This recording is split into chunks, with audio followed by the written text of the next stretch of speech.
Why is my face like that? That was me trying to figure out. The audio earlier. Wait, where did my nun hat go? Hold on. Wait a minute. Where did my... Hold on. Where did my hat go? What did I press? Where did my hat go? What?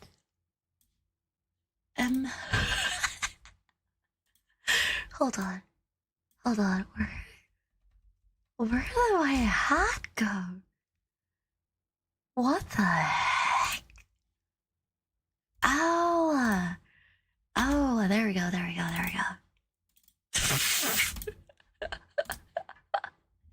My hat disappeared. But yes. Sorry, I had some issues trying to set up the music. Please tell me if it's too loud. It's been a while since I did ASMR. I tried my best to make sure that the tracking is still good, but I'm a little bit hesitant. Give me a second.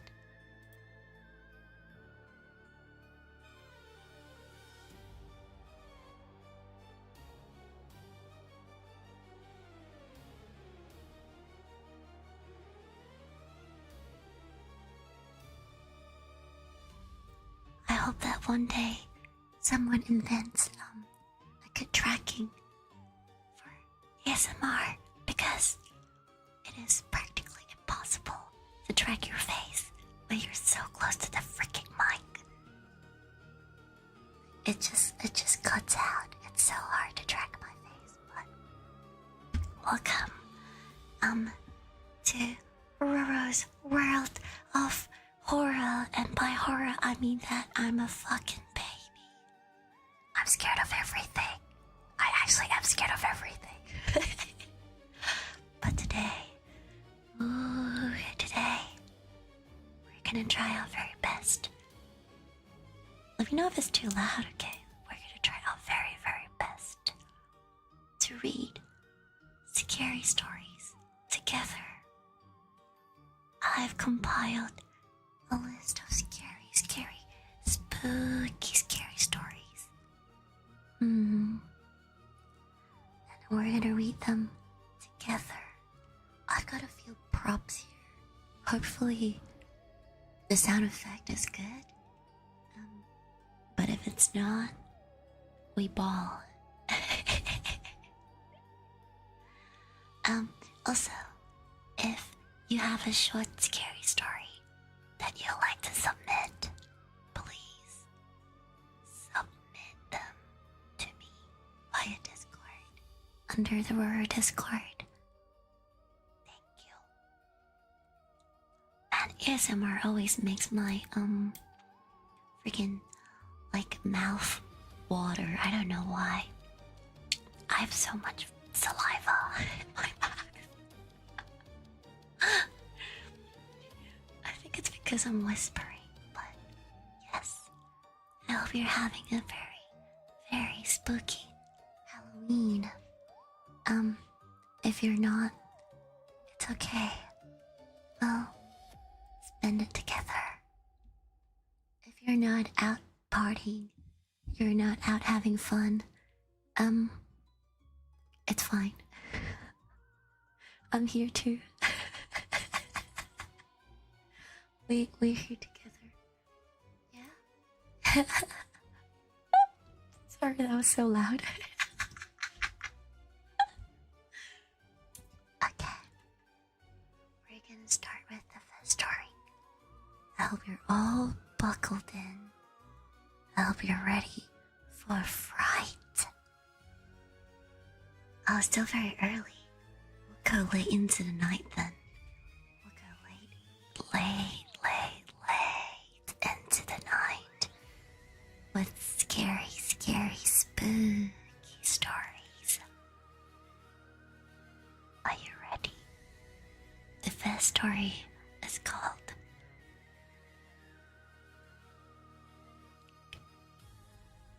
don't know if this is scary. But, okay.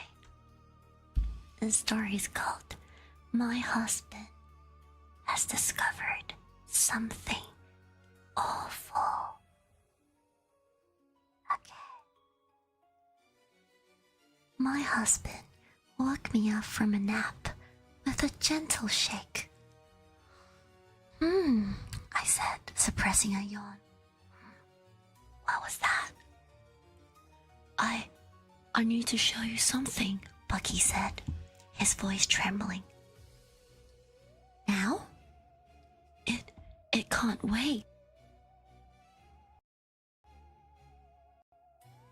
The bedroom. Inside the guest bedroom was a collection of weapons strewn across the bed. A butcher knife, aluminum bat from Bucky's short stint playing racquetball, a handheld crossbow, and most notably, a plate of snickerdoodles. Bucky, what the hell is going on? I gestured to the tiny arsenal. I have to show you. You won't believe me otherwise. Bucky walked across the room and opened the curtains. It was a beautiful day, but too hot for October. Our neighbors across the street were outside. Mr. Snyder? I'm sorry, I can't read. Mrs. Snyder was watering her flowers, even though they'll all be dead in a month. Mr. Snyder was sitting on the porch drinking a tall glass of lemonade. Stay right here until I get back. Bucky grabbed the knife and left. Why did you grab the knife? A few moments later, he was walking briskly across the street to the Snyders. Mrs. Snyder stopped watering her flowers to wave. Bucky pulled out the knife and slashed her throat so ferociously that it looked like her head was about to drop off. Why would you do that? Oh God, what's it? Mr. Snyder ran to defend his wife, but Bucky stabbed him 6 times in the blink of an eye and was already halfway on his way home by the time Mr. Snyder hit the ground. Bucky burst back into the guest bedroom, covered in blood. Bucky, I whimpered. Why would you do that? Bucky pushed me away from the window and shut the curtains. 52, he muttered. 53. Talk to me, I cried. 57, Bucky said, and then opened the windows again. Outside, Mrs. Snyder was watering her flowers. Mr. Snyder was drinking his lemonade. All the blood had vanished. Even the knife was back on the bed.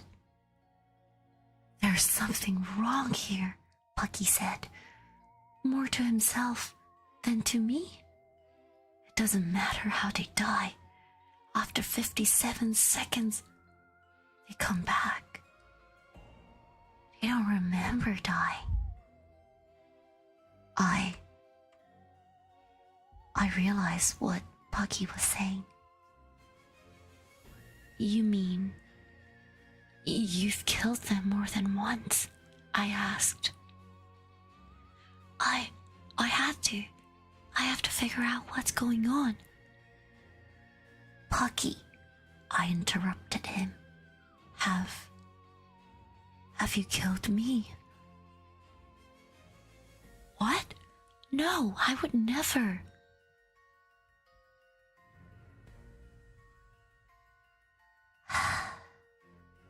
God, I said, then grabbed the crossbow and shot Bucky right in the throat.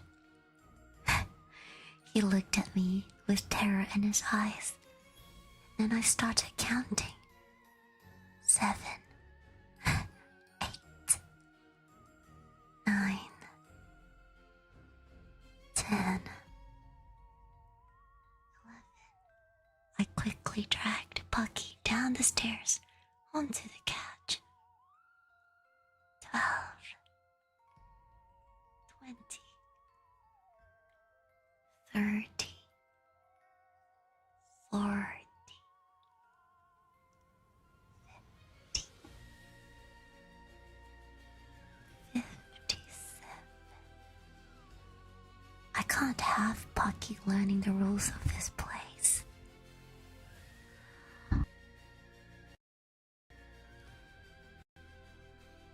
Bucky said, opening his eyes. I had a horrible dream, but for the life of me, I can't remember what happened. Oh, my head hurts.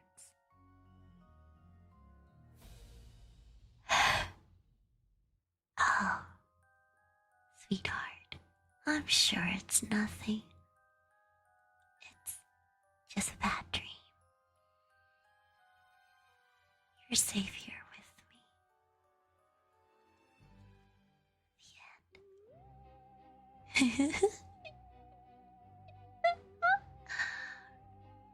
end. You're gonna stay with me for a long, long time, right? Don't worry, I'll make sure nothing ever happens to you. You're safe here with me.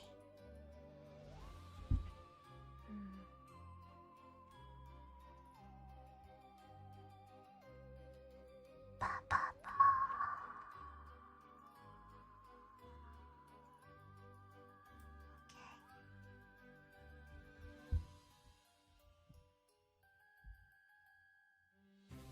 That was a good one. I like that one. Okay,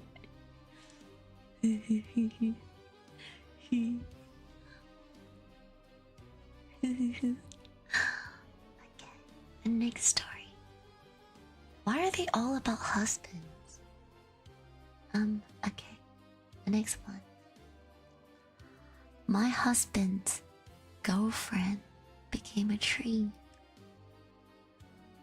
Why does my husband have a girlfriend? Okay.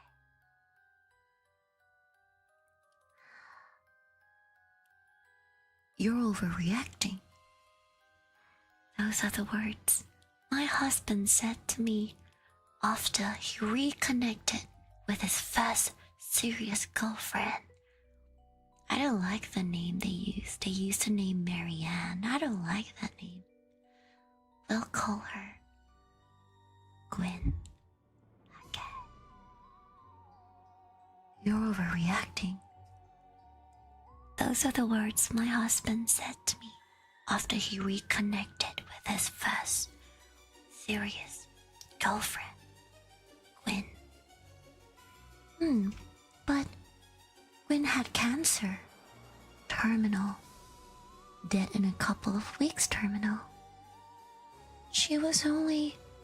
This is too young. She was 1,000 years old.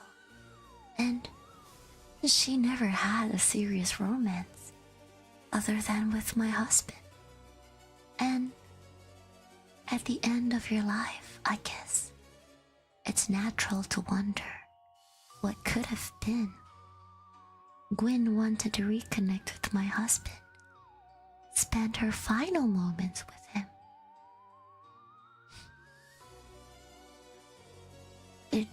It would be cruel not to see her,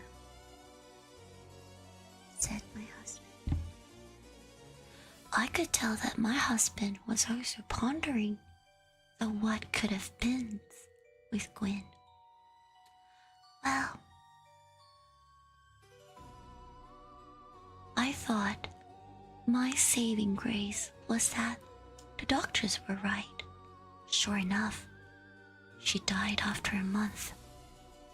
But it turns out Gwen had a dying wish. My husband spent money we didn't have on a monstrosity of a maple tree. Spread her ashes in a giant hole they dug up together when they planted the tree. A monument to my husband's infidelity. As the days go by, it got even worse. My husband, Pucky, was talking to the tree. It started out small. He would come out in the morning and say a few words, as if saying a prayer for her.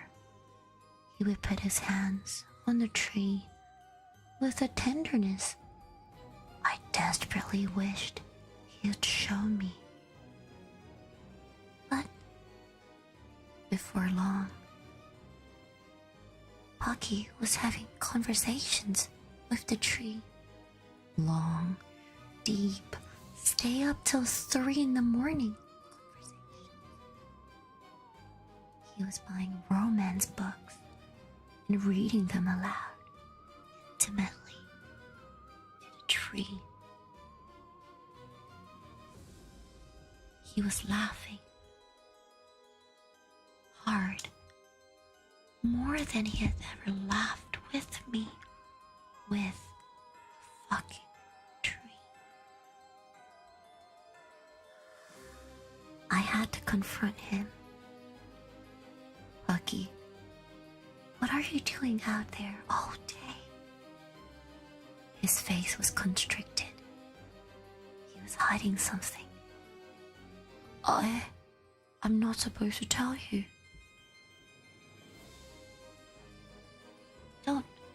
Don't make me say it. Say what? I'm your wife, Pucky. Please, don't keep secrets from me. It's Gwen. She's alive. Pucky, we went to a funeral. Remember? 12 fucking hours long we went to a funeral. No.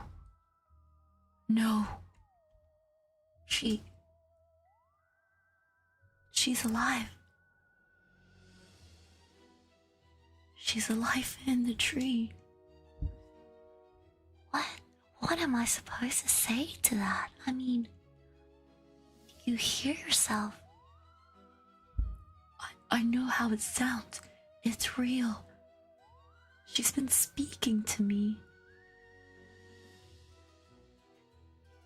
I quickly regretted bringing it up. Once he started, he couldn't stop talking about it. Pucky told me that there was a whole other world out there once you die. That it's beautiful. And that nothing would hurt you. And that's where Gwen is at. Like a fairy tale. It's so perfect that Gwen couldn't stop telling Pucky about how perfect it was. It went on and on and on and on for a month, until one morning I woke up and I saw a note. Bury my ashes in the roots of the maple tree planted next to Gwen. My husband had hung himself from the branches. Before I called the police, I walked over to the tree and removed the walkie-talkie I had hidden in the hollow of the tree. after the authorities collected his body, I got a chainsaw from the garage. And tonight, I'm gonna have a big bonfire with the branches from the maple tree. That's what you get for all cheating on me. That's what you get for cheating on me. You like another woman? Sure. Go ahead.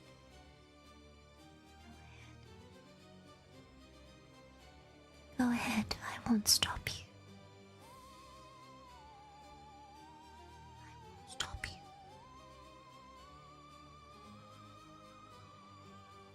The end.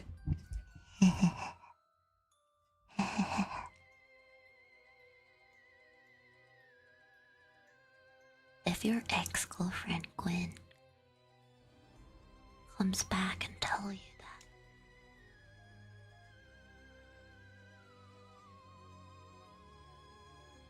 she will want to spend her dying days with you, would you go? Would you fucking go?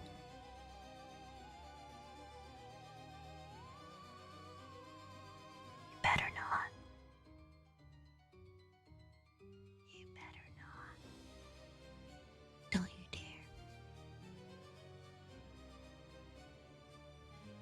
Thank you for Pulpa. None for Gwen. Also, I know it's getting pretty chilly, but you better fucking leave your windows open tonight. You better leave them open. You wanna get maple for Gwen? You better leave it open.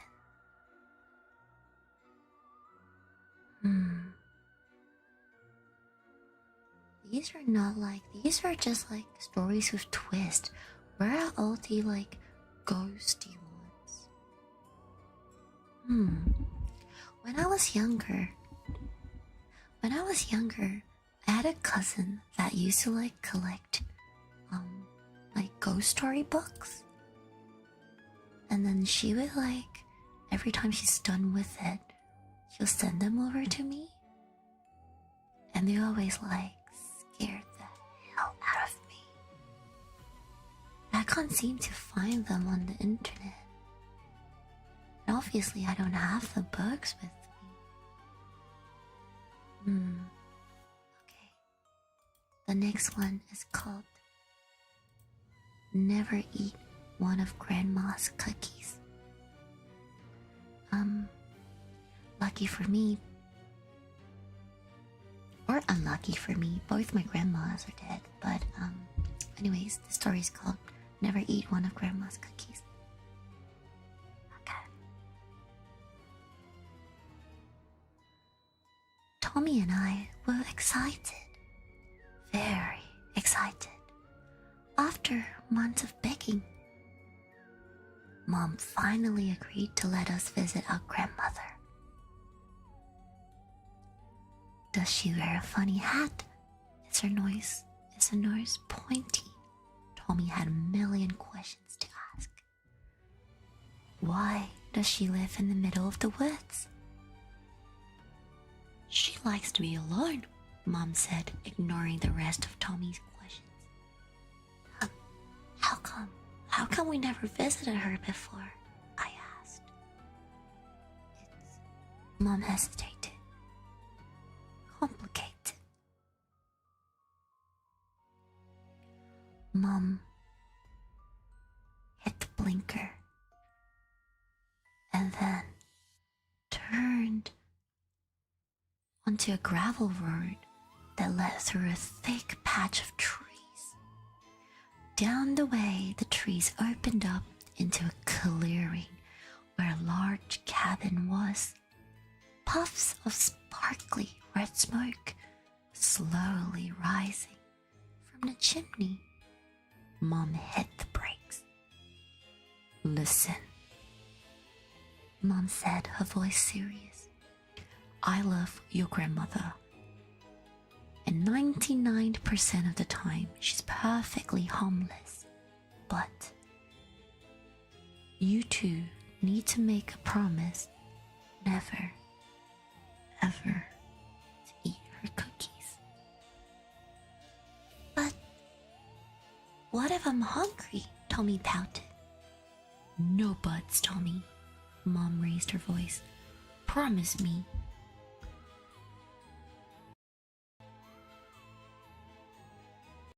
Stretched to Grandma's. Grandma rushed outside to greet us. A Yorkshire Terrier, Hugo, nipping at her heels. To our surprise, she looked like a perfectly normal grandmother. Mom gave us both a kiss goodbye and drove away. Tommy started to cry, but Grandma quickly scooped him up. Don't worry, lovely. Soon we'll be having so much fun. You'll forget all about her. She was right. Tommy and I had more fun than we had had in years. It was positively magical. And when all was said and done, Tommy and I were getting ready for bed. Grandma came into our room with a cookie jar. Who wants dessert? Grandma sang.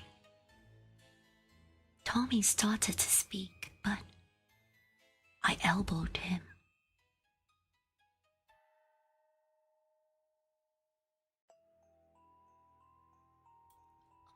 I had to burp. I had to mute because I almost burped. It wasn't a big burp, it was just a tiny one. From swallowing all the air, because I have to keep I have so much saliva in my mouth. I don't know why I've got so much saliva in my mouth. Okay. Grandma shook the cookie jar in front of us. Are you sure you don't want a cookie? I'll leave the jar here, just in case you change your mind. Grandma set the jar down with a smile and left. Tommy looked at me with hungry eyes. No, Tommy, I said. We promised, Mom. Don't worry, I have a plan. His plan was pretty good. When Grandma fell asleep, we lured Hugo. Is Hugo the dog? Oh yeah, it's a dog. We'll lure Hugo in here and give him a nibble of cookie. If it didn't do anything to Hugo, surely we'll be fine to have one, right? Hugo happily accepted the cookie and lapped up all the crumbs he could find. Nothing happened. See? Tommy said. I bet Mom was just kidding. Suddenly, Hugo started screaming and whimpering. All his fur fell out. His bone grew and broke and reformed and grew and broke and reformed until he reassembled as a boy who looked oddly like Tommy. Hugo threw himself through the window and sprinted away into the forest. Crap, I said, looking at Tommy. Grandma's gonna be pissed. Tommy didn't respond. He just stared at the cookie jar.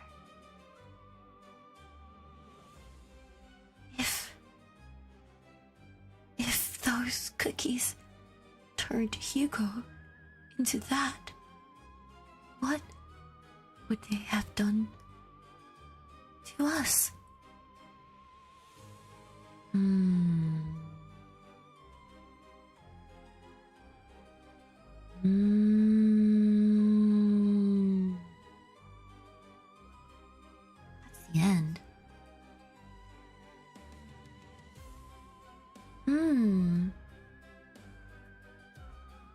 What was it?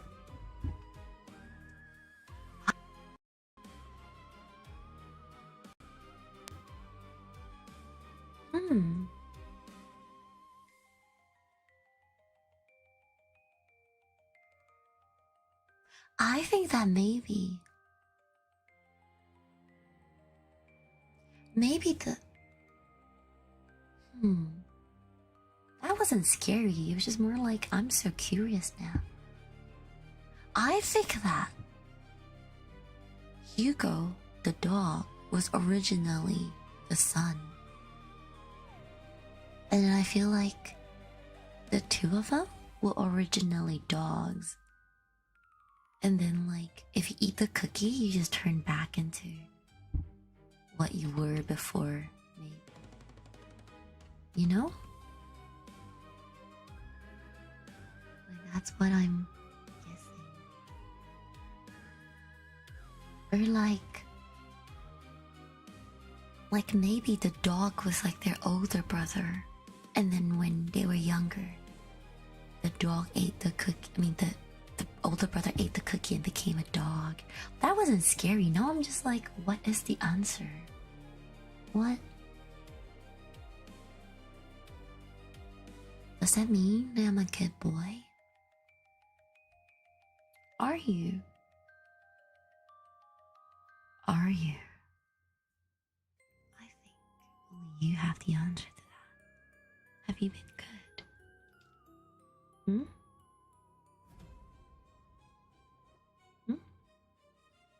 I can't answer for you. You have the answer yourself. Have you been good?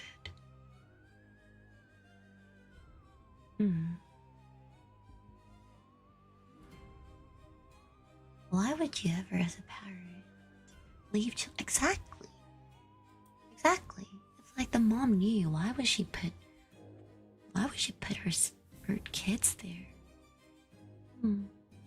Woof woof. That's not enough. But you know what? I'm being very kind today. I'll forgive you. And I'm watching. I'm always watching. Even when you think that you're safe, I'm always watching.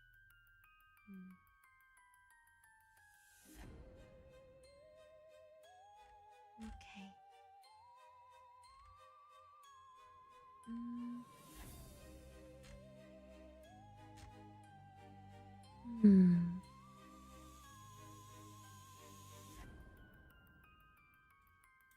This one, okay. This one's called My Son Thinks That He's a Vampire. These are not scary, and like, it's a lot coming from me because I'm like easily spooked.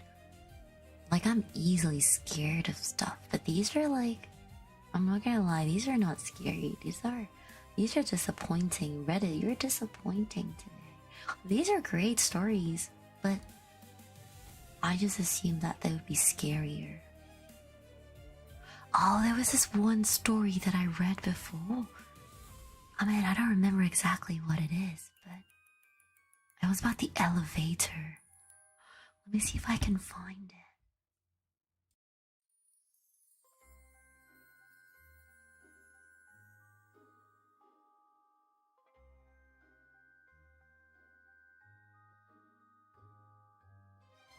Okay, maybe instead of like short scary stories, let's read No Sleep. I think No Sleep is scarier.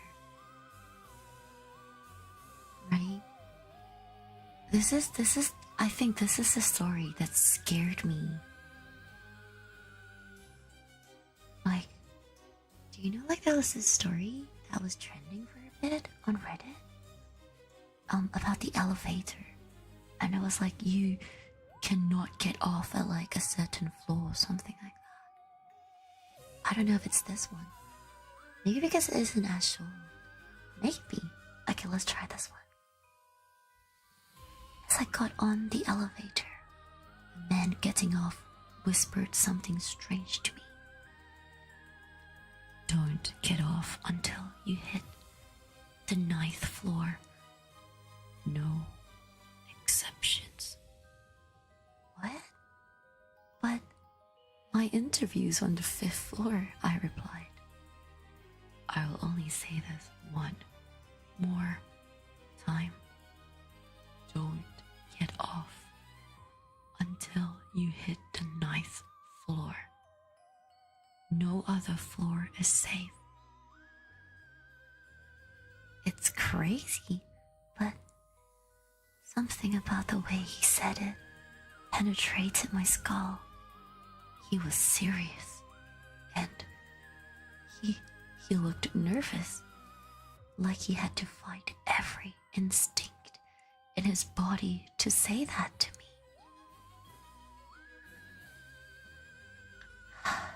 The doors closed, and I thought to myself, who the fuck says anything like that? As I went to hit the button for the 5th floor, some anxiety came over me. Should I really only get off at the 9th floor?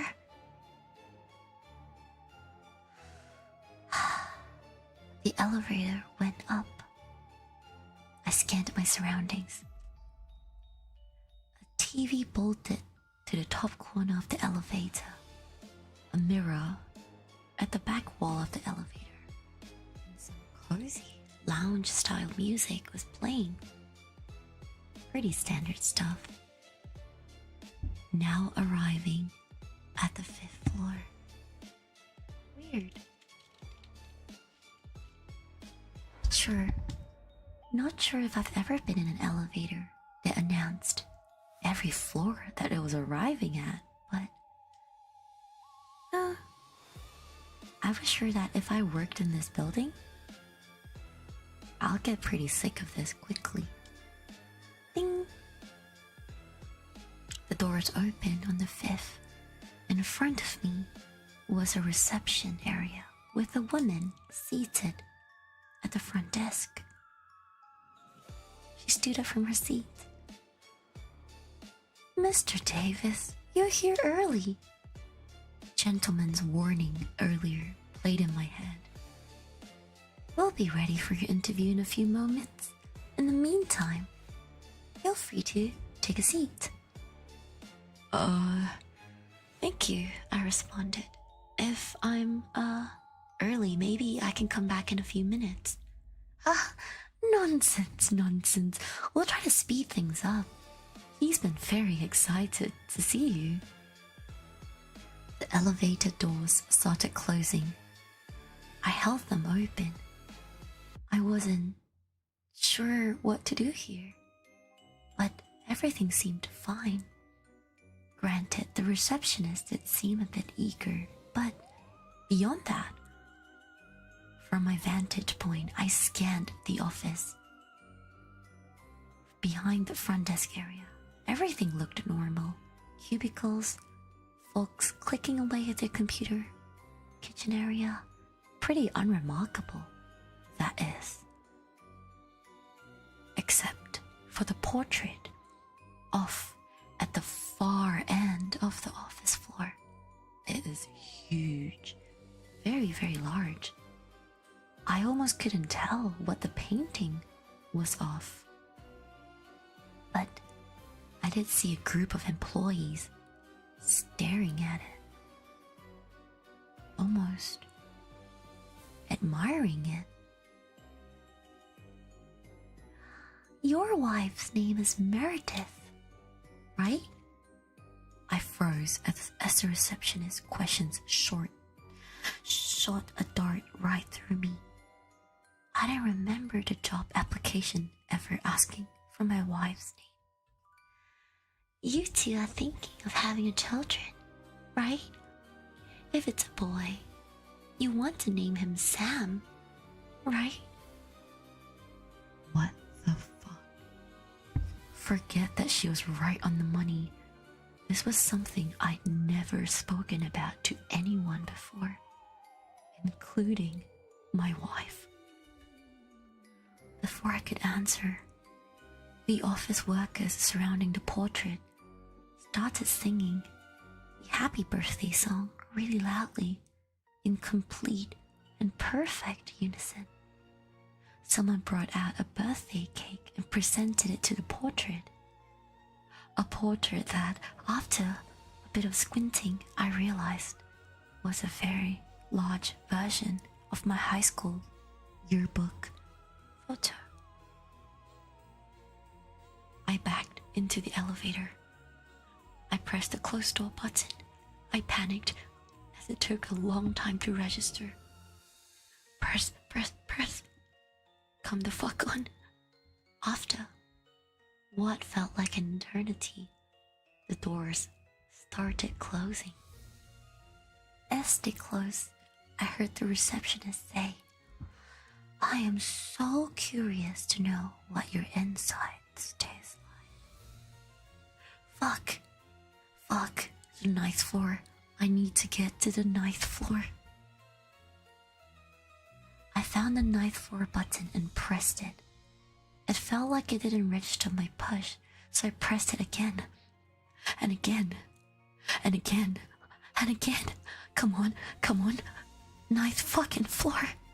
I tried again and again, but nothing was happening. The lift wasn't moving. Fuck it. I'll go back to the ground floor. I thought to myself. I'll just go back to the start. As I went to press the G button, I realized that it was missing. Just that one singular button. Gone. Not there.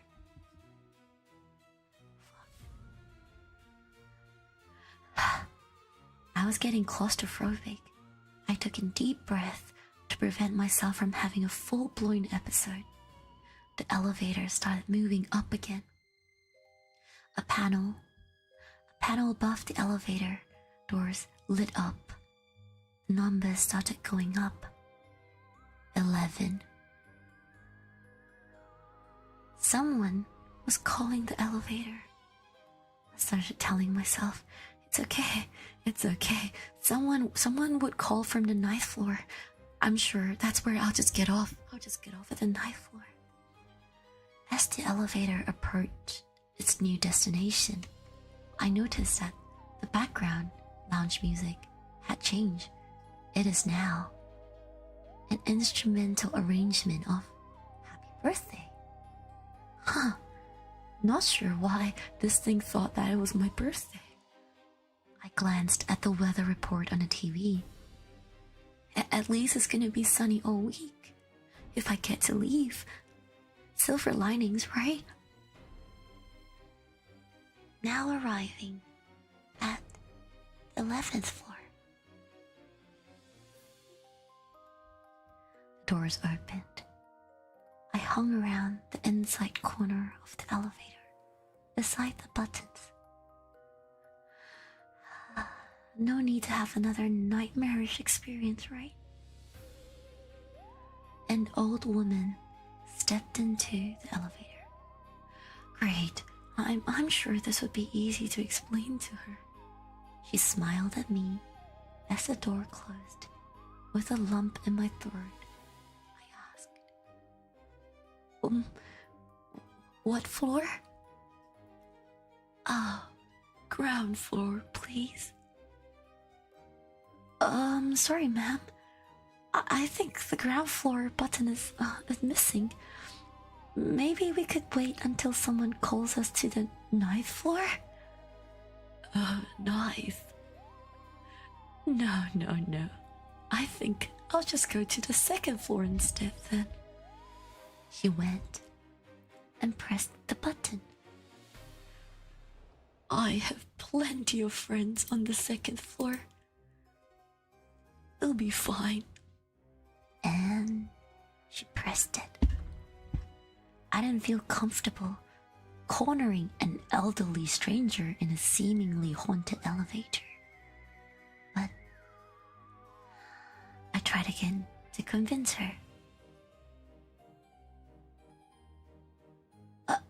I know this sounds weird, but I have it on the good authority that the 2nd floor probably isn't safe, ma'am.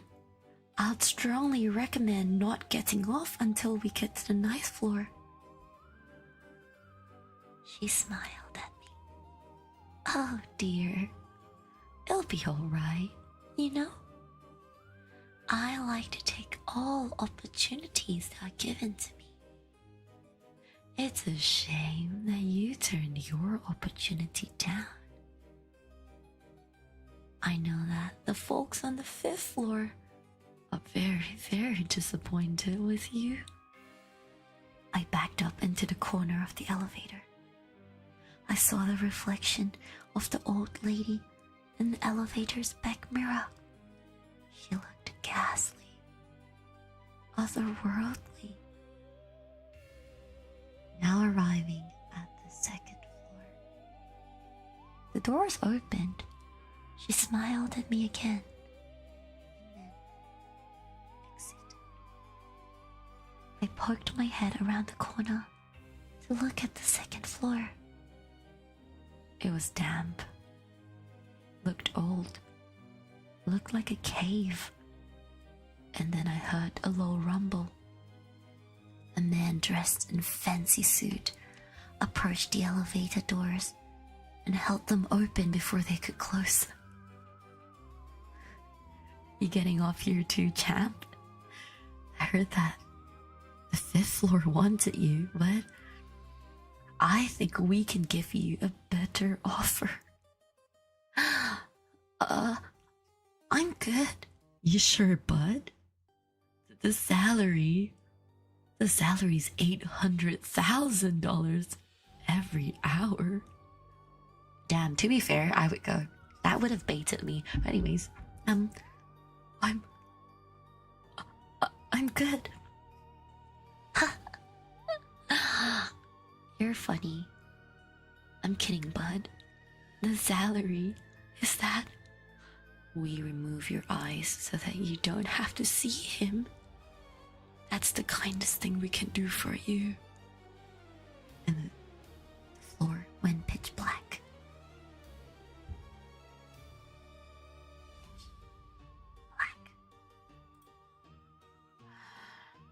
The low rumble got much louder, started reverberating in my ears. Suddenly, the businessman grabbed me by the collar and tried to pull me out the elevator. Come with us. Come with us. Come with us. Come with us. Come with us. Come with us. Come with us. I clung on to the ends of it.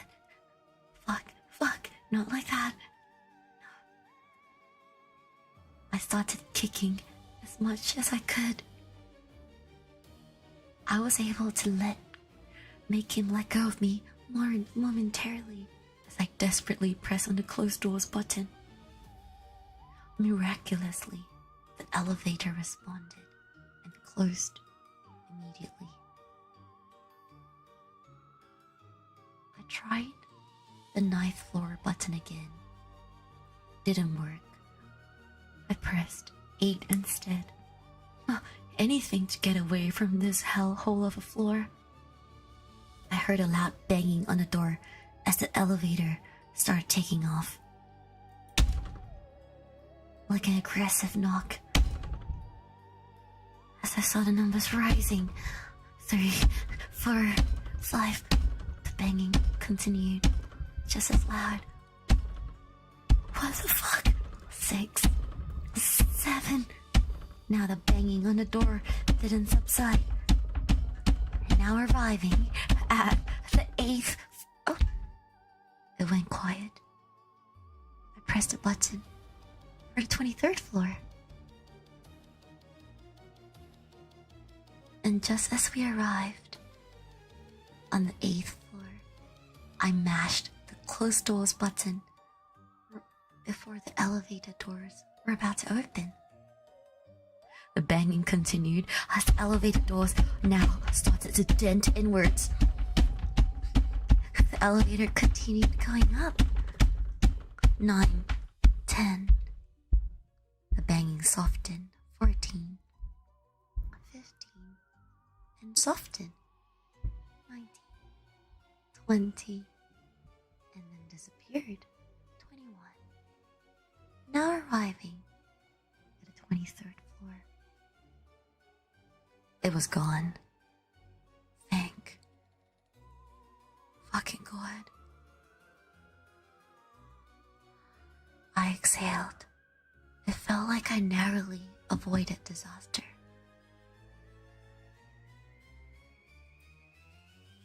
The doors opened. I scanned the new floor, and I realized I'm back on the ground floor. That's what it looked like, anyways. Did I escape? Was I finally free? A man stood not too far from the door. He looked familiar. "Hey man," he spoke. "Wait. Was this the guy who got off the elevator as I got on?" Hey. "It's over, man. You got out," he told me.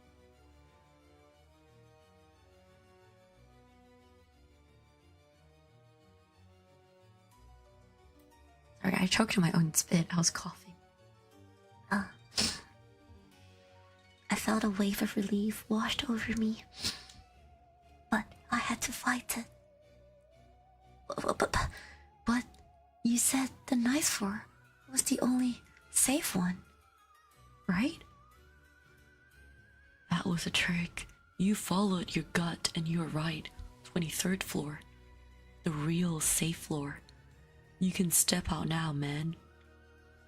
I didn't leave. There's someone here who really wants to see you.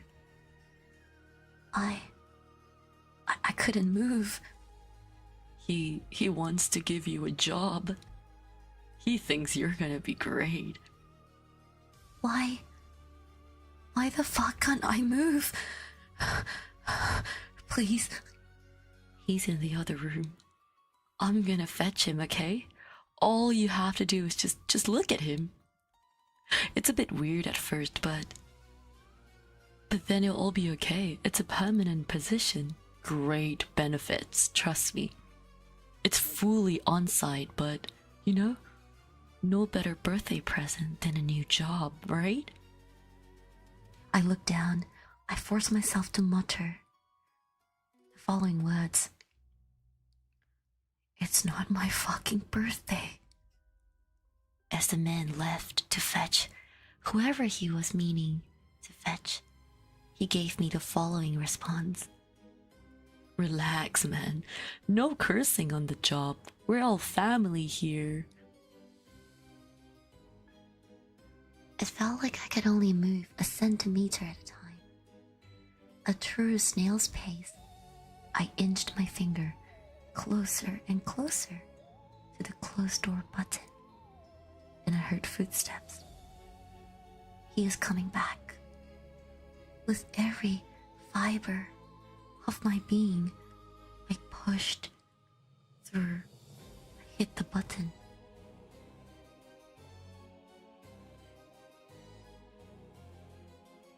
The doors closed. From outside the door, I heard a voice. "I'll let you two talk more in the elevator." What? Instinctively, I looked around.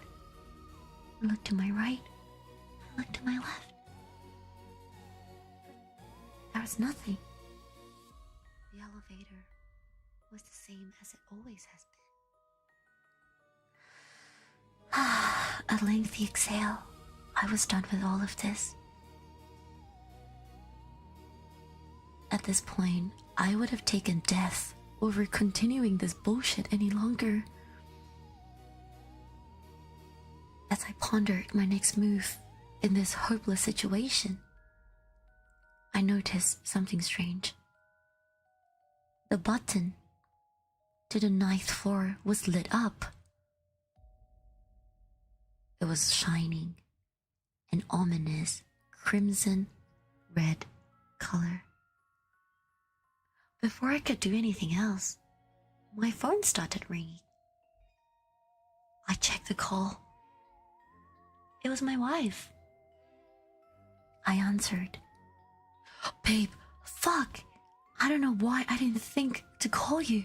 I'm trapped in an elevator and fucked up shit is happening. Maybe you could call the cops for me? Fuck, I don't..." Honey. Honey. Don't go to the ninth floor. What? Wait. How do you even... It's a trick, honey. You have to trust me. The man from before is lying to you. It's not safe. Don't go to the ninth floor. None of this is safe. How do you even know anything that's happening? You just need to trust me, honey. I paused. So what do you want me to do then? A demon on the other side of the phone answered this time. Go to your interview. I hung up the call in panic and I mashed the ninth floor button. The elevator started rising up again. Even with me hanging up the call, the muffled sound of the demonic voice coming from my phone continued. Go to your interview. Go to your interview. Go to your interview. I pulled out my phone and I threw it on the ground. I stomped on it angrily.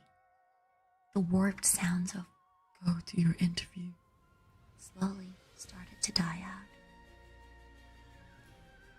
But suddenly, the elevator started shaking. It continued to go up. It was much faster than usual. Like really fucking fast all of a sudden. Almost like the ninth floor was now way below me. It was flinging up at an insane speed, almost as if it was falling upwards.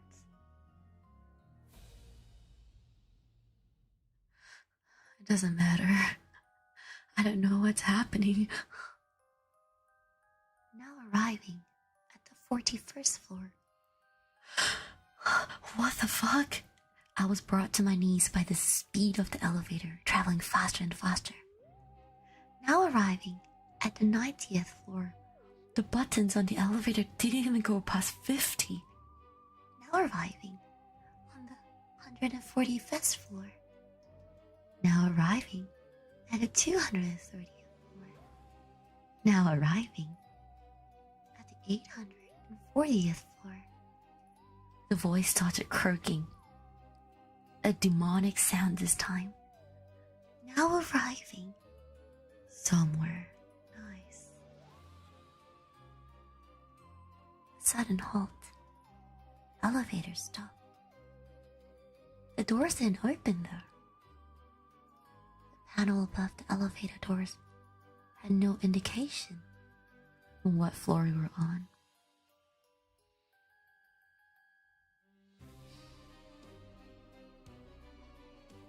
Was this where I was supposed to get off? Before I could ponder the question further, I heard a soft tapping on the elevator. A voice from outside. Do you want to trade? Said the voice. I decide to bite. What do you mean? What if you stay on this floor forever and I get to finally go home? I think I'm good. But I really want to go home. It almost sounded like the voice of a kid. I'm sorry, kid, I mustered back. It's okay. An awkward silence between us. He told me that he wants to wish you happy birthday, said the kid. I think he's got it wrong. Today isn't my birthday. It is, he responded. It's the first day of your new life. It's your birthday.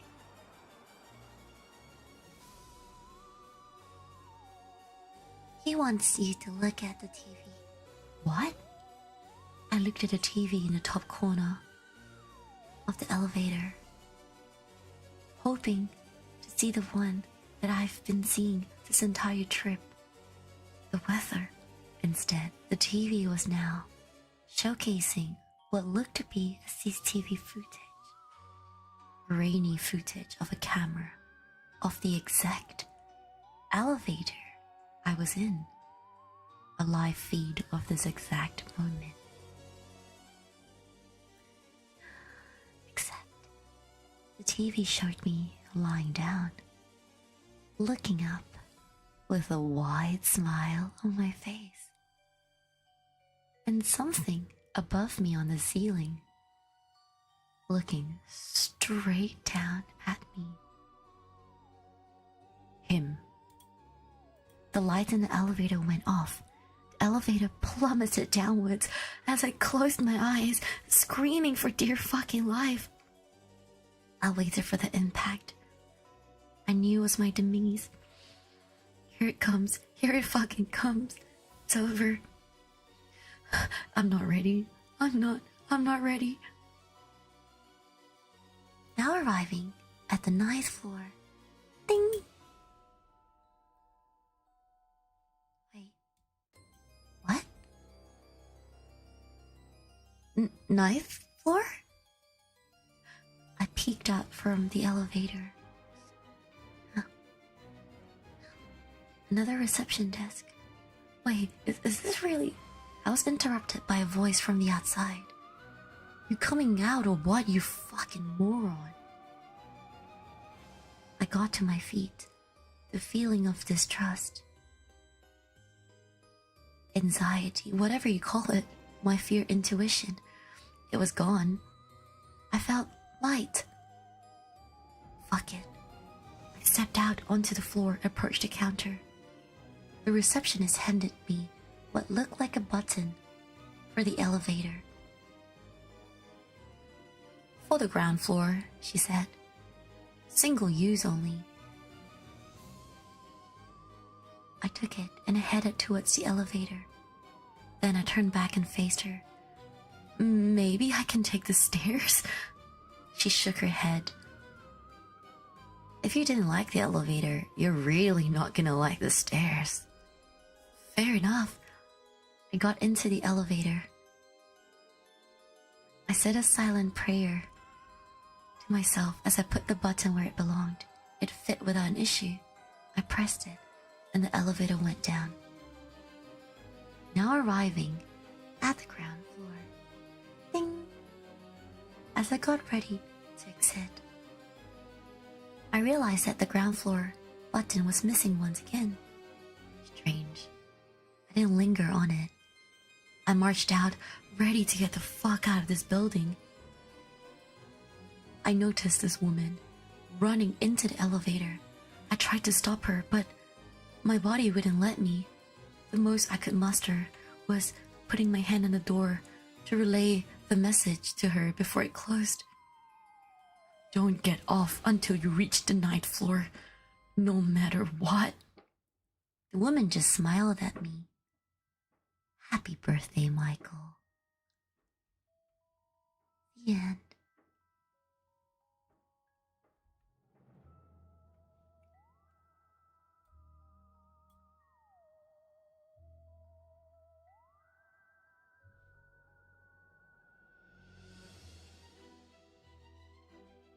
Oh my god.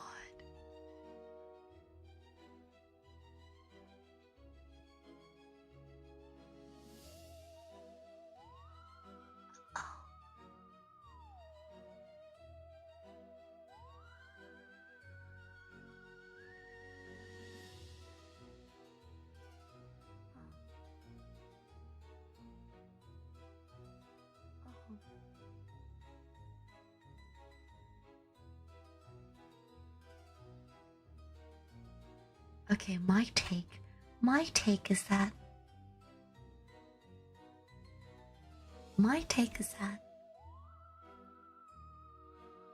he shouldn't have gone back down.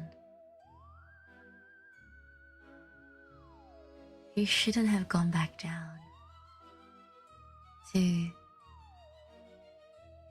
the ground floor. I don't know. Damn, what the fuck? I've got goosebumps. Oh my god. That's terrifying. Holy shit. Wait. What are your takes? What do you think? I think that he shouldn't have gone back down to the basement, to the ground floor. I think that he should have just stayed on the 9th floor. And take the stairs, maybe? I don't know, man. Oh, I'm gonna get freaking nightmares from this. Oh my god. Holy shit, that actually scared me. I'm actually scared. That actually, I read this before, but I'm still scared.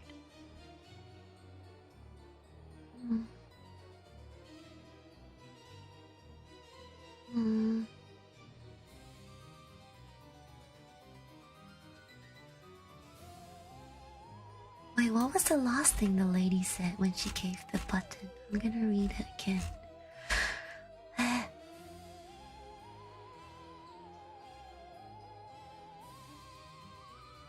She said for the ground floor, single use only. I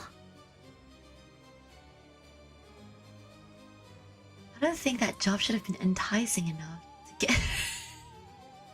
Hey, in this economy, man.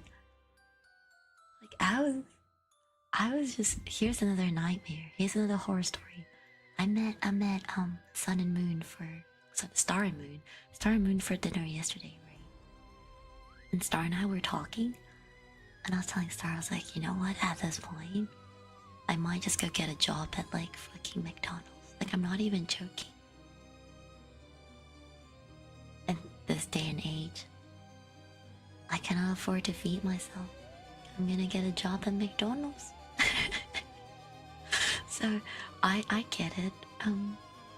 The job could have been good enough for him to get into the elevator, but now I'm just like,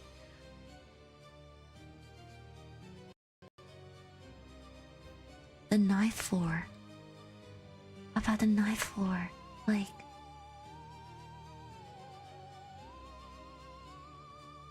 I think he shouldn't have.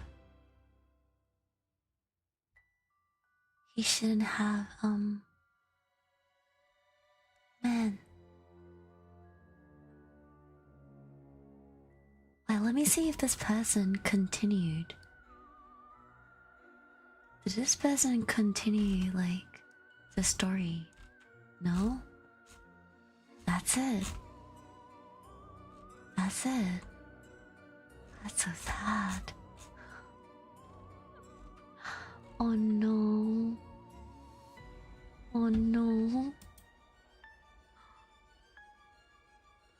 You should have eaten the cake at least.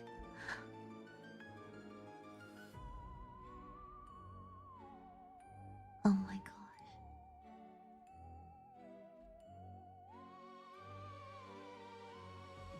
Oh my goodness. I want to know what the answer is. But who even was the first man? The comments are so funny. There's a comment that says, when a prospective employer tells you we're family, you run. That is the worst nightmare. At least stand a knife. Look out a window. Ask a lot of questions. But to be fair, I feel like if you've gone through that much shit, do you really want to stay on a knife? Okay, I'm actually shaking. Like, I know it's so silly, it's just a story, but I'm actually like, this is what I mean by like, I get scared so easily. The first couple weren't scary. This one was scary. This one actually, oh god, I'm actually scared. So stupid. Wait, I'm actually like, goosebump. Like,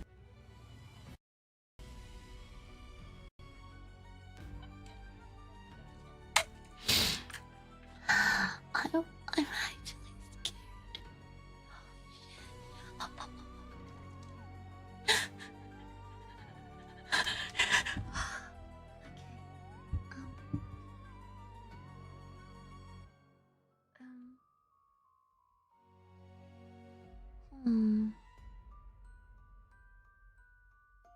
Okay, I'm gonna read.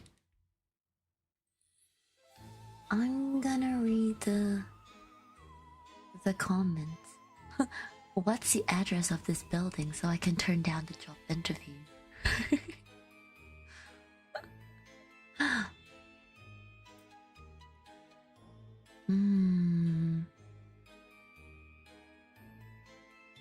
That's terrifying. No, do not jump scare me. That's terrifying. God, that was good. That was good. Okay. Oh. No sleep.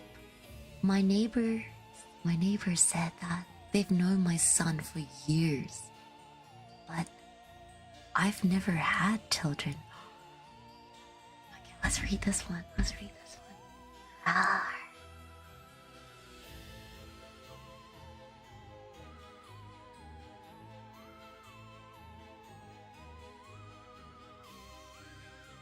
My neighbors say they've known my son for years, but I've never had any children. How old must he be now? 8? 9? I stared at my neighbor, unsure what she was asking. She read the confusion on my face. You're a cute little guy. I saw him biking down the lane earlier. He must be old enough for grade 4 now, right? Mrs. Babbage was a bit on the older side, but I never thought she had shown signs of dementia. Not until now. I wasn't exactly sure what to say. She proceeded to stare at me, tilting her head as if I was the one misremembering. I awkwardly opened my mouth. Right, my little guy. She brightened.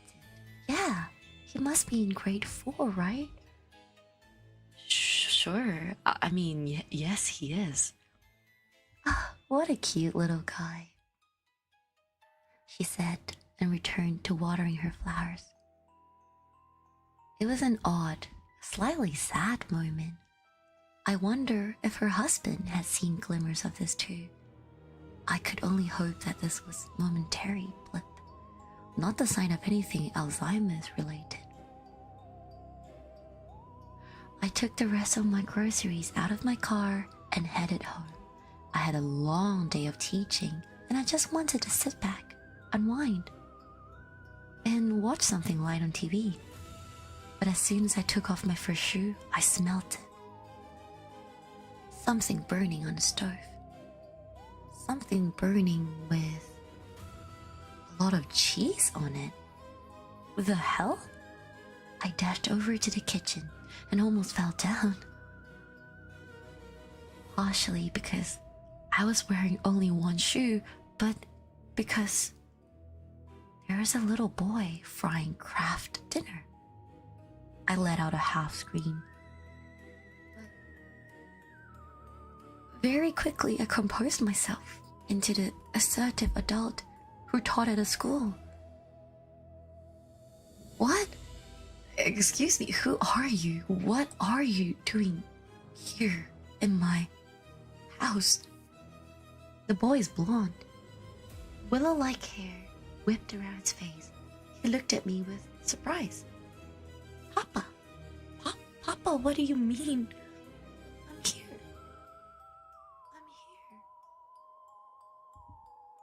He was scared, confused child.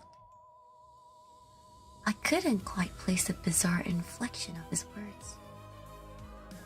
Do you want some Katie, Papa? Have some. Have some. What was that accent? It took me a second to realize he was wearing an oversized shirt that looked just like mine. Was he wearing my clothes? I cleared my throat. I'm sorry, I don't know who you are, or what this is, or what is going on.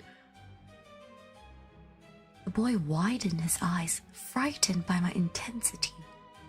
He stirred the food with a wooden spoon. It's Katie, Papa. Your favorite. Chili cheese kind. Don't you remember?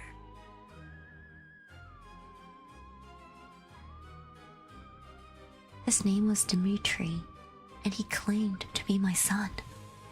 Apparently, at some point, there had been a mother, but he didn't remember much about her. He only remembered me. You've been my papa my whole life. My whole life, Papa. You. I tried having a sit-down conversation. In fact, I tried having many sit-down conversations where I explained to Dimitri that is impossible. But it always ended with him clutching me with tears in his eyes, begging me to remember him. The confusion only got worse when my mother called. How is my grandson doing? She asked. I don't know how to reply. The conversation grew awkward, intense, until eventually I clarified my whole predicament. Mom, what are you talking about? I don't have a son. I never had a son.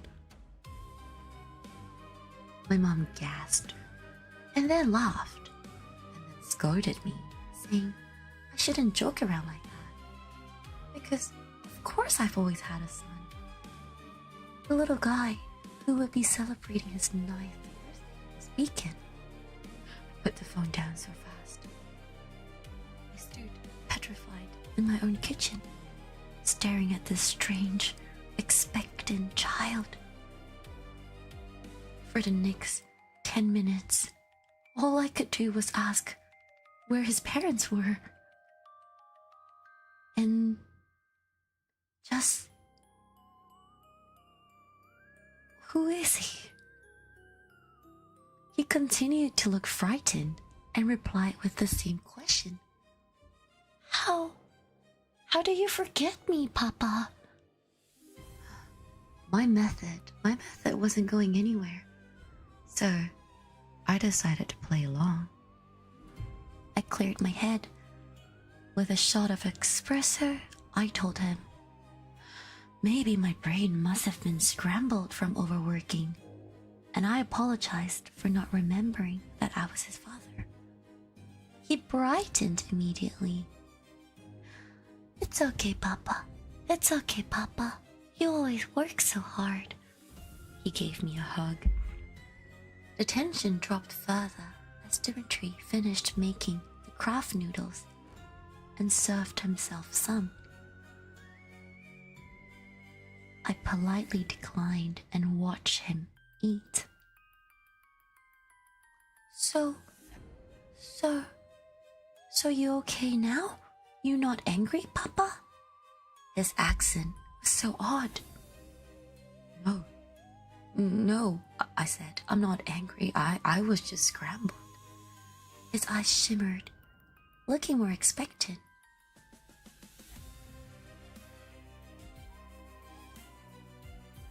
So, Papa, we can be normal now? His eyes stared straight at me. A chill trickled down my neck.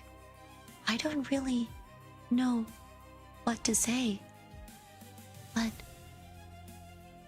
for whatever reason, I did not want to say, yes, we can be normal now, because this is not normal. This is not normal. This child is not my son. He started playing with his food, tears in his eyes. Can we be normal now? Eventually, I said, everything will be fine. No need to stress. Go enjoy your noodles. To my shock and dismay, I discovered that my home office in my house is now transformed into Dimitri's room. It's filled with linen curtains, old wooden toys, simple bed. I watched him play with his blocks and spinning tops before he yawned and said he wanted to go to sleep. It was the strangest thing, tucking him in. He didn't want to switch into pajamas or anything. He just hopped into his bed and asked me to hold his hand. It was very bizarre, comforting him like my own son, but it appeared to work. Thank you, Papa. I'm so glad you're here. So glad you can be my Papa. Good night. I inched my way out of the room. I watched him through the crack of his door. At about 9:30, he started giving small, childlike snores. Cautiously, I called Pat, my co-worker, whom I was really close to. She had the same reaction as my mother. Harlan, of course you had a son. From your marriage. It's Selena. My marriage to who? Your marriage to Selena. You met her in Moscow. What? I never met anyone named Selena. Don't be weird, Harlan, said my friend Pat. You and Selena were together for many years. Wait, we were? How many years? Look, buddy, I know the divorce was hard, but you shouldn't be pretending your ex-wife doesn't exist. I'm not pretending. I'm being serious. I don't remember her. You know what? Go get some sleep. Go get some sleep. You need to sleep. I don't know what this joke is. Knock it off, okay? Pat, I am not joking, I said. Well, go sleep. I'll see you tomorrow for the birthday. Birthday? What birthday? Your son's birthday. Oh my goodness. Good night. Go sleep. I didn't sleep that night. My efforts in scouring through all filing cabinets and drawers throughout my house ended up with me finding credit card bills covering school supplies, kids' clothes shops, groceries, even had baby photos of Dimitri hung around the walls from his various ages of growing up. It's like everything was conforming to this new reality. The harder I looked for clues to disprove of this, the more evidence I found.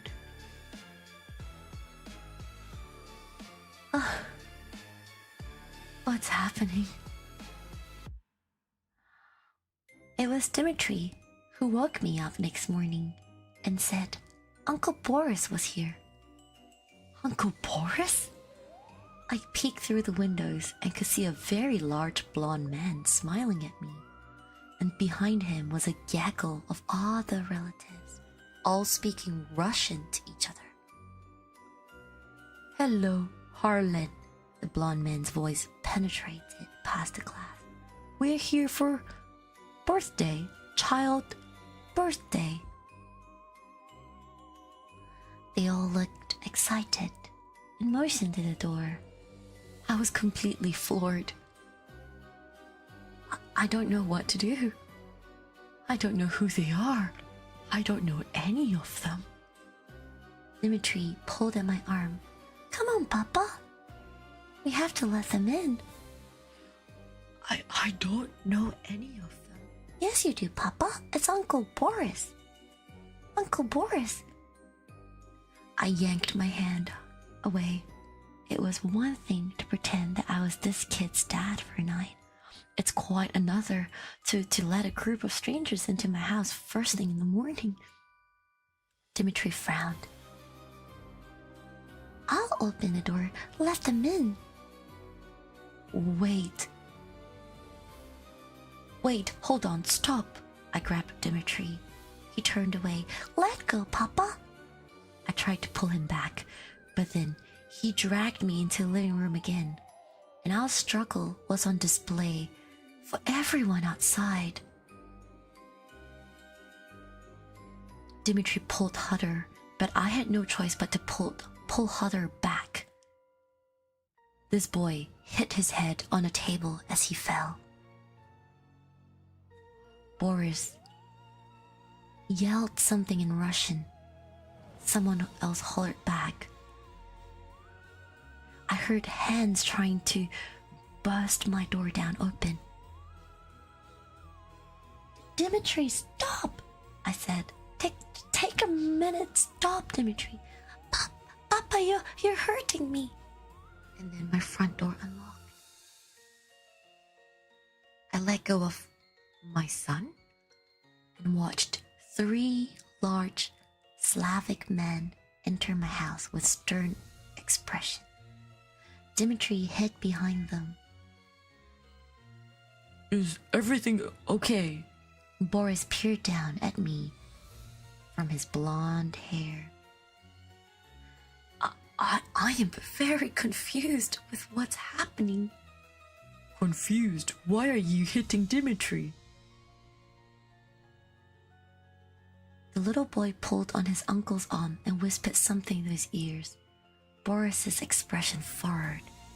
Before I could speak further, a slender pair of arms pushed aside all the male figures and revealed a woman with bloodshot eyes.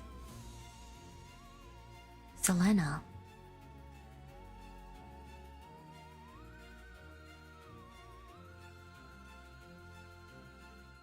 She wore a draped brown dress with skin so pale I could practically see her bones. Harlan. I've never been so instinctively afraid of a person in my life. It's like she had weaved herself out of the darkest edges of memory. I saw flashes of her holding my waist in Moscow outside the Red Square. Flashes of her red lips whispering chants in St. Basil's Cathedral. Selena held Dimitri's shoulder and looked at me. Tell him it will be normal. Tell him everything will be normal. Do it. Nope. This is not happening. This is not real. Barefoot, still wearing the same clothes. I ran out of the house towards my driveway. I hopped into my car and stepped on the gas. And I drove away. As I drove away, I looked back to the rear view mirror, and I swear, my house started changing. It started looking like a thatched roof hut.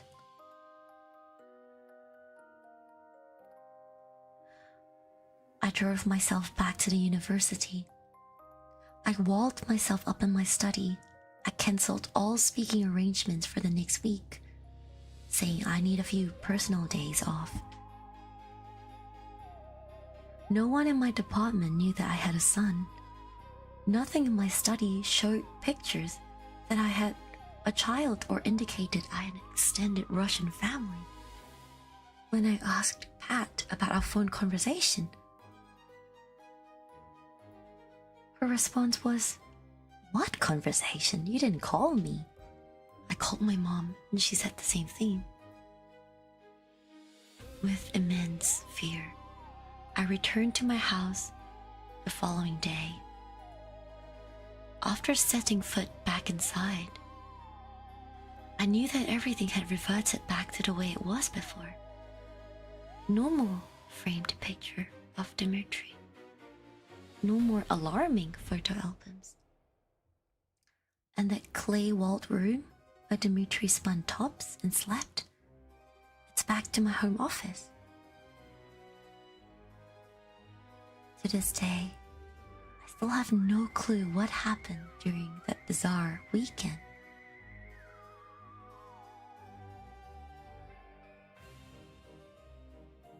But after doing some research, I'm starting to think that maybe I did encounter something in Moscow all those years ago.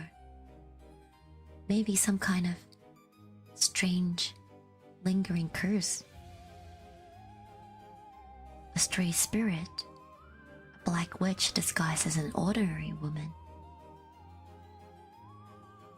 And although I haven't seen any evil things bubble up around my place since then, every now and then when I do have a conversation with Mrs. Babbage, she seems to remember my son very, very well.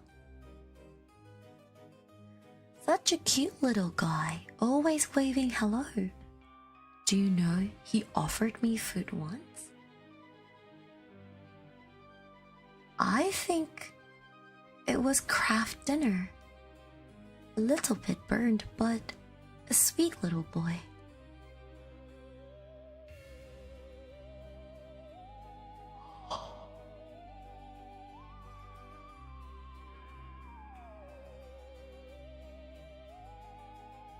That is the worst kind of fucking ghost experience, where you are like just gaslighted. Like how do you even escape something like that? How do you even escape something like that? Holy shit.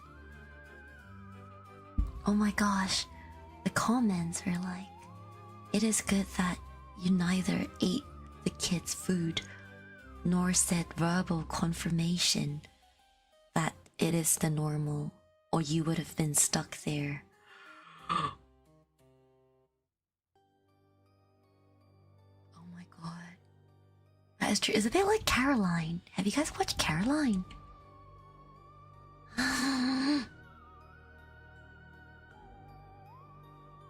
Oh, the comments like, yeah, when Selena asked him to say the same thing Dimitri asked, tell him it will all be normal. They needed that confirmation to make it permanent. It's like Caroline, where in Caroline, when the girl Caroline went into the puppet world, you know, as she like, the longer she stayed there, and the more she like, you know, ate there, interacted with like her fake parents, the more she started to like, you know, become part of the world. Oh, Coraline. Oh, I don't know why I thought it was Caroline. Sorry, oops. Coraline. Yeah, Coraline. Yeah.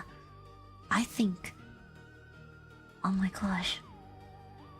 Oh, I have a friend called Caroline. Maybe that's what I thought. Coraline. But, yeah. Oh my god. So, okay. Holy fuck. But you know what's the biggest scary thing of this? Okay, like, first of all, I feel like the part where you start being gaslighted is terrifying because you know your own truth, but you can't fucking, like, the more you think about it, like, you can't find anything to prove your truth. But I think, to me, the scariest thing about this story is that, imagine fucking having a kid, a 9-year-old kid out of nowhere. Yeah, that's the scariest thing to happen. Like, that's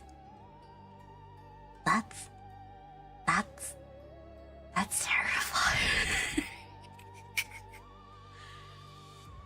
I felt like dementia, it did, but like, I feel like you need so much resolve to like really believe that you are not the problem. I feel like if my mom said that, what do you mean you've always had a child? Like, my mom said that on the phone, it's over. I would have believed her. I would have thought that I'm the problem. I would have been like, I fucked up. I fucked up. Like, I'm going crazy. That was scary. Holy shit. Wait, the hair behind my neck is like it's dead.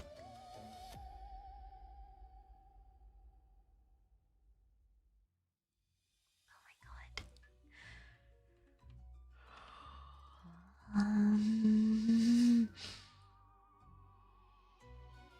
god. Okay, so apparently this is like a true story. Don't look behind. Fuck you. No, I'm scared. No, I'm scared. No, I'm scared.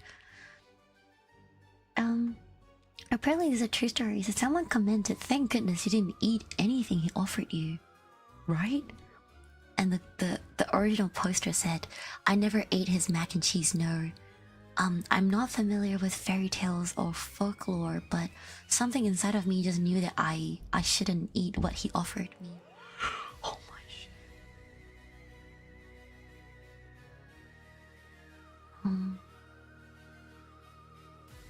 And then someone said, "Oh man, all I can hope is that this is a momentarily blip. You know, maybe a sign of like early onset Alzheimer's, just a momentary blip." And then the OP commented, "Oh, how I pray each night that it's just a momentary blip. You have no idea how relieving that would be for me. But something about my neighbor's obsession with his fictional son scares me. You see, there's never been a blonde boy in our neighborhood. It's mostly adults or university students. So I don't really know who she's confusing this boy for. And she knew his name too, Dimitri. How would she know his name?" That's terrifying. Holy fuck, I got goosebumps. Holy shit. And okay, so someone replied, "Dude, I think your neighbor cursed you. I think your neighbor cursed you." And then someone else replied, This Mrs. Babbage is surely trying to keep the spirits around by repeatedly referencing them. The reminders make sure that they never slip into obscurity. She reminds you so that they can stay around." Fuck, I got goosebumps. Holy shit. Holy shit, I got goosebumps. That scared me. That scared me.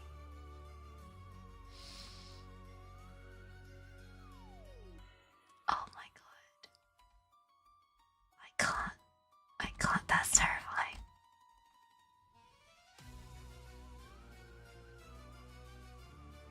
That's terrifying.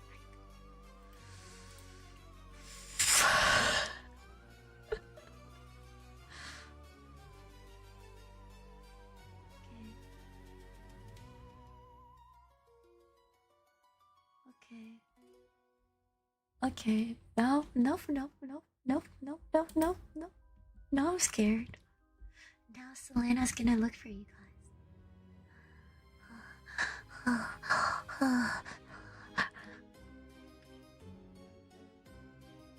You see, but if we replaced like Selena with like Roro,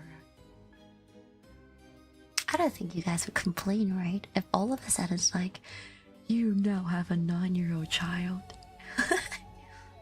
And then Roro walks in and be like, "What do you mean you don't remember, babe? I know we're divorced, but maybe we could make it work. Tell the child this is normal. You're making him cry.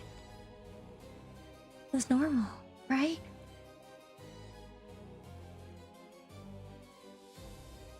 Right? Tell him it's normal. Say it. Say it. Say it." We're divorced, Roro? What is wrong with that? You know, sometimes it just doesn't work. It's okay. And I'm always around. I'm always around. Always around. You're never escaping me. Okay, oh god, that actually gave me this. Oh my god, wait, I'm actually scared now. Oh my gosh, my room is very cold all of a sudden. I don't like this. I don't like this. I'm scared now. I'm actually scared. I don't like this.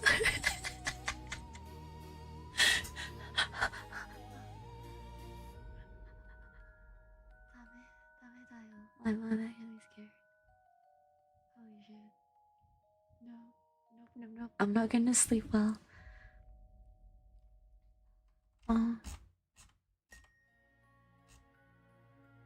Okay. This is apparently a true story. The next one. I think this will be the last one because I'm actually like scared. But apparently this is a true story, and all of the comments are just like, nope. I'm gonna nope out of this. So that's what they said, so we're gonna do this now. The story starts. The people upstairs won't stop singing happy birthday. It's been 5 hours. I don't usually work on Sundays, but I need some extra cash. So I took an early shift. I came home at about 2 p.m. I live in this apartment building. My apartment is on the first floor, along with one other dude who's rarely home. There's Mrs. Rourke's place on the ground floor, and then there's the second floor that has 2 other flats, one owned by an elderly couple, and the other a family I don't really see that often, directly above. Sometimes I hear the kids in the morning moaning about having to get ready for school, and then stomping around. Sometimes I hear hushed voices and dishes washing. And after 10 p.m., usually everything goes quiet. So I got to my door, and as I was searching for keys in my bag, I could hear voices upstairs. They were hushed, a little bit tensed, stressing the words and mixing them together. I couldn't really make out what they were saying. They seemed to be talking about something really important. Now, keep in mind that I've never seen these people before. I assumed they were a family because I keep hearing the kids and just sounds I generally attribute to a family home. It's not like I've personally met them, I just assumed. Anyways, as I said, I finally got a hold of my keys and locked the door. Yet, I didn't immediately step inside after I opened it. I don't know why. I let it swing open and I remained there, listening for 2 more seconds. And somewhat glad that I did. The moment the door was heard, the voices upstairs stopped completely, as if now they were listening to me. I remained still. We all studied the silence for a while, and then I heard a singular step on the stairs above. That's when my back went cold and all my muscles tensed up. For whatever reason, I got the sudden urge to just go inside and shut the door behind me, which I did. Afterwards, I started putting the groceries in the fridge and errands around the house. Faintly at first, and then stronger. I started hearing this birthday song upstairs. I smiled and I sighed. They were planning a birthday. That's why they were so quiet. They were just trying to surprise someone. I was scared for nothing. It sounded like there were 5 to 6 people singing, maybe. Happy birthday, dear Jonah. That was cute. And when they finished, they started again. I found it quite weird, but I assumed that the kid just asked for it again. You know, kids love blowing out candles and stuff. It was an awfully long song. It kept looping until reaching its conclusion, just like the first time. a lot of unnecessary runs and fillers, extra lyrics. And when they finished, a little pause followed, and then started again, the same exact way. Fucking weird family, I thought. And by the time I got annoyed, I just put on my headphones and laid down on the couch. I fell asleep at 4 or 5 p.m. I woke up from the nap disoriented. Man, after work naps hit the hardest. I'd slept until 8 p.m. The sun was setting, a sunset that was a little bit more blue than red.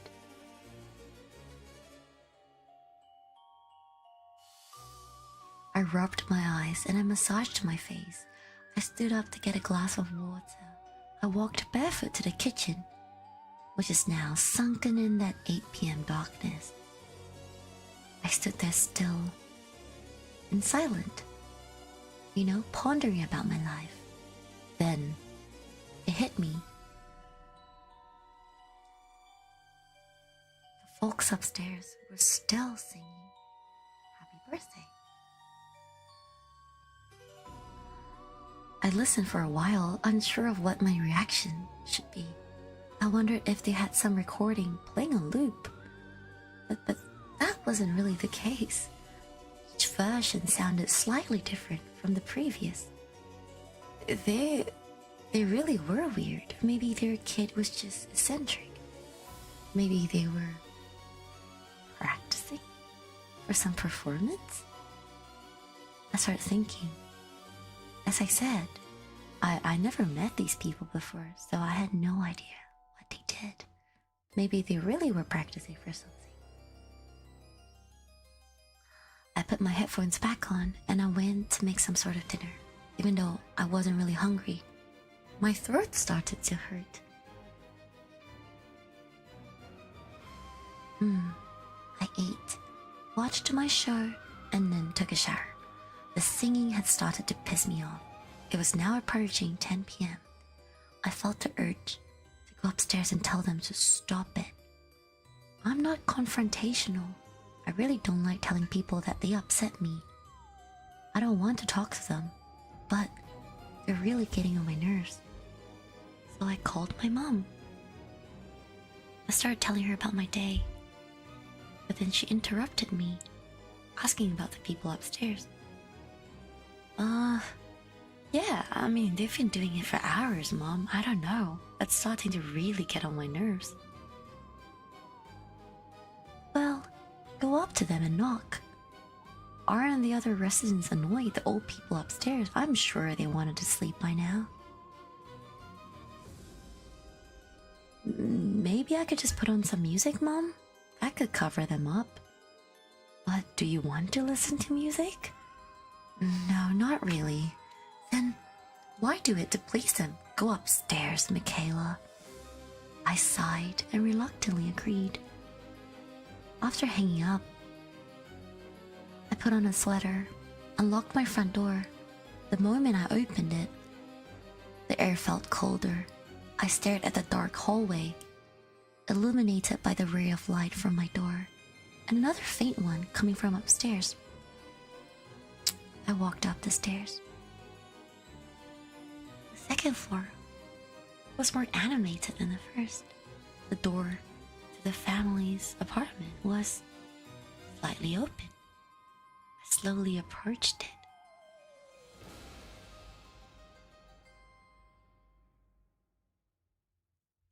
And then peeked inside. I could see a hallway with balloons and confetti peacefully floating around. A faint smell of candles and sweets lingered out.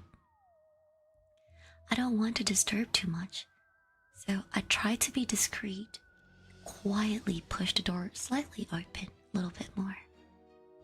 The small hallway made its way to the dining room. The shadows were dancing on the walls as people clapped around the table and sang. On the table was a cake with pink and purple frosting, sprinkles, and some writing I couldn't really decipher. The song carried on. It was getting hoarser and hoarser. People were smiling, swinging from side to side. The person sitting in front of the cake was smiling.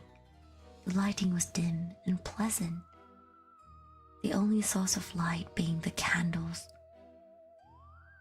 The people around the cake were a little tense, but overall, it reminded me of my own birthday as a kid.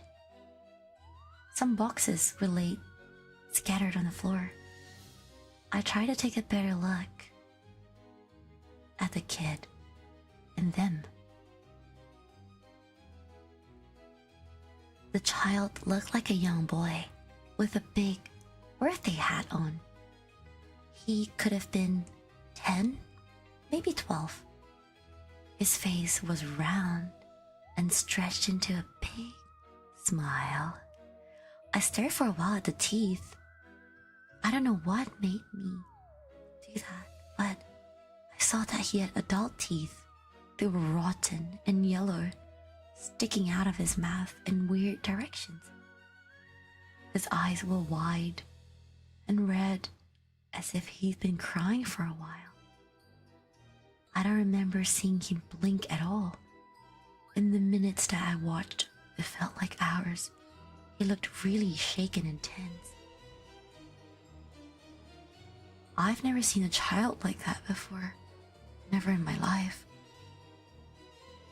All of the courage I'd had before peeking through the door had evaporated. I must have zoned out watching the scene when I was pulled away from my trance. The kid shifted his eyes from the candles, which had by now completely melted. He shifted his eyes and looked straight at me.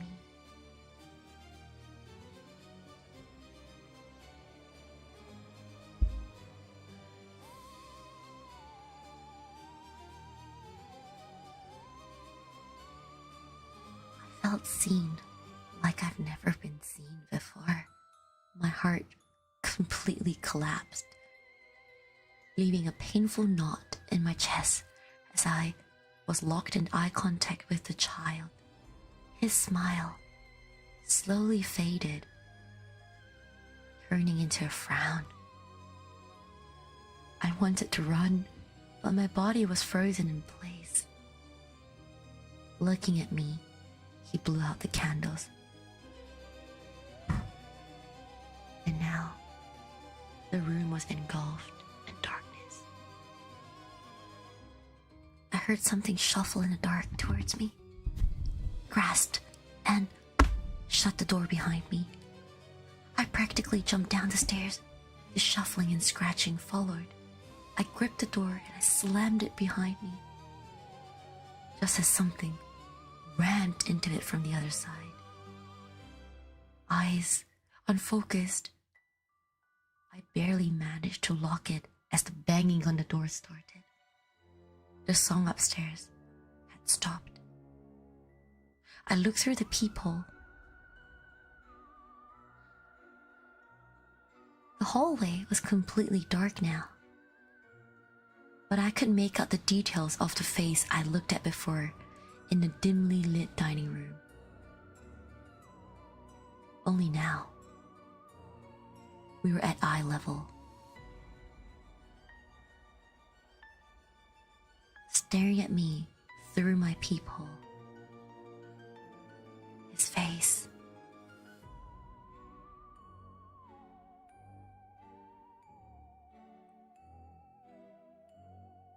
The banging turned into scratching. I yelled, saying that I was gonna call the police. The voice died in my throat. The banging got so strong, it felt like my door was gonna break down. Suddenly, I heard a distinct sound upstairs. The banging and scratching stopped. There was a door opening. The elderly couple's door.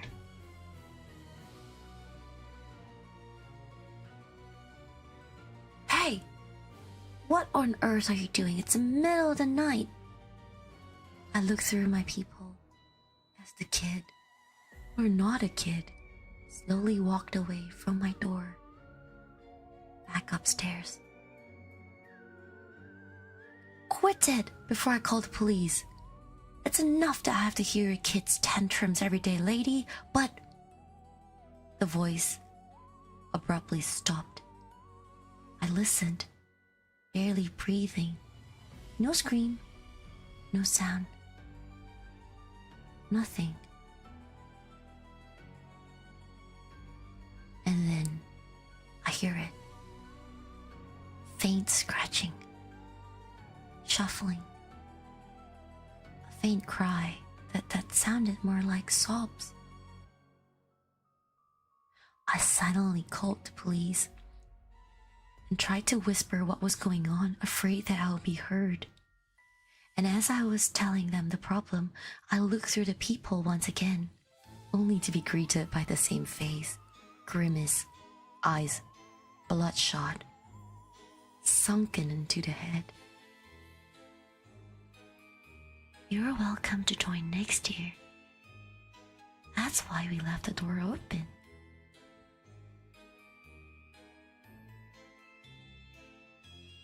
The police came in about half an hour, which felt like an insanely long amount of time. They went upstairs and sealed off the entirety of the second floor. They refused to give me the details. I had to wait for the headlines and accept some vague answers from the numerous phone calls I've given since. Miss, there was never any kids living upstairs. There were 2 grown-ups, but they were pretending to be kids. They refused to tell me what had happened to the elderly couple. I heard something along the lines of kidnapping, massacre, disembowelment, and some victims, which had been many, were hostages from the building, made to play along. The presents were pieces of flesh, toys made with bones. One of them was a teeth necklace.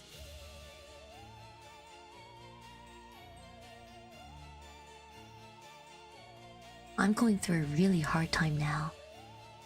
I'm trying to move all my stuff out without having to go to that place too often. I can't sell it, I can't rent it out. No one wants it. I moved in with my parents, but I asked them to add extra locks to the doors and windows and add security cameras everywhere. They assumed that I was paranoid and suffering from PTSD. I let them believe that.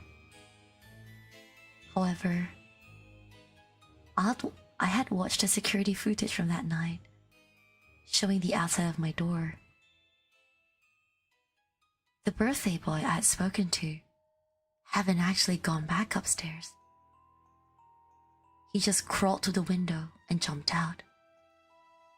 I don't know where he is now, and I hope that stays both ways.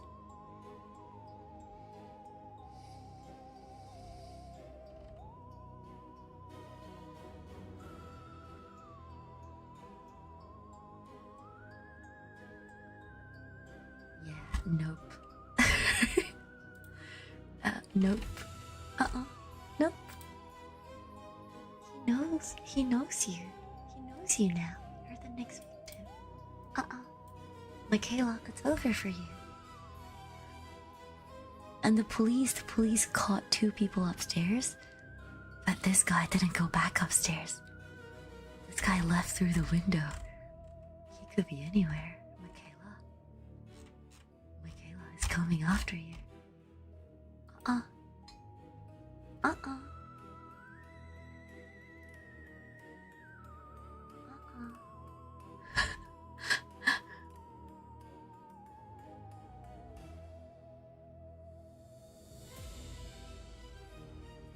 my goodness.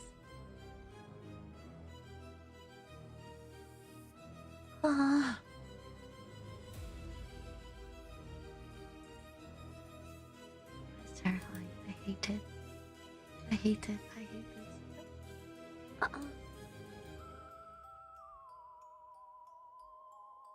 Uh-uh.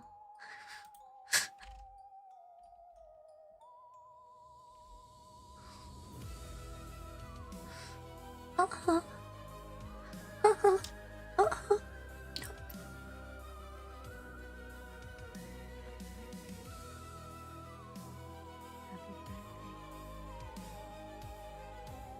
Happy birthday to you. Happy birthday to you.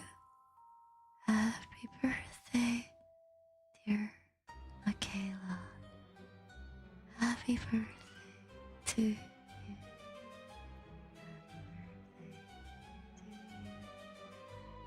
Happy birthday to you. Happy birthday, dear Buckies. Happy birthday to you. Happy birthday to you. Happy birthday to you. Happy birthday, dear Buckies. Happy birthday to you. Happy birthday to you. Happy birthday to you. Happy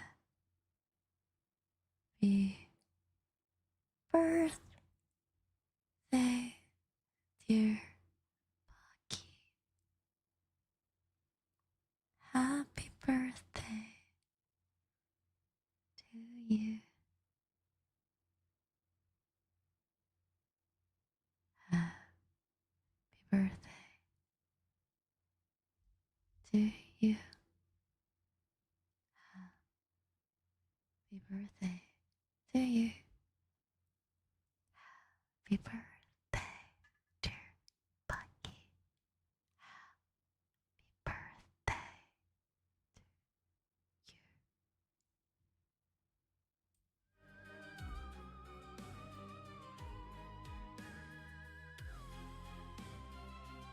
I hope you have great Halloween. I hope you think of Roro when you sleep. If you don't, I will find out. I will find out. And I'm gonna make sure you think of me before you sleep. Okay? So, be a good boy. Make sure you think of Roro before you sleep. Say a little prayer. Happy